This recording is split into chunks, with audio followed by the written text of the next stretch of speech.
Sis, so remind our viewers, who you are and, just a little bit about yourself. Yeah, so I'm Mallory Oxendine. I am a professional counselor. I'm a certified sex therapist and specialize in EMDR therapy. And so do a lot of trauma work and sex therapy work. Love to be able to just sit with people in their journey and one-on-one and sometimes couples, speaking of marriage stuff. So I really enjoy the work I get to do. Yeah. Thanks for having me on today. It is, yes, thank you for coming because what you do, man, I wish I was, I'm not going to say that guy's name. I'm just going to say wish I was very, very wealthy. And I would just pay for, because like y'all need to get paid. I would pay for counseling for everybody. Right. No. And I noticed it's kind of, and this is kind of, this question came to me.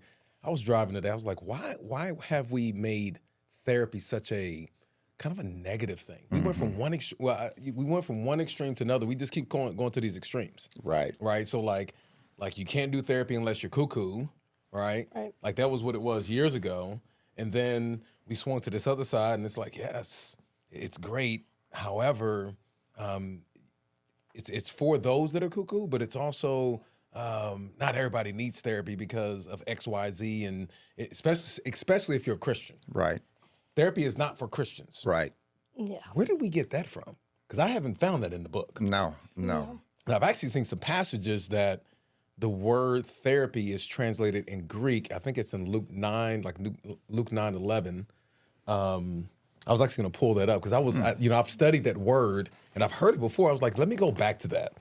And I just want to, unpack this because I feel like sometimes we take scripture out of context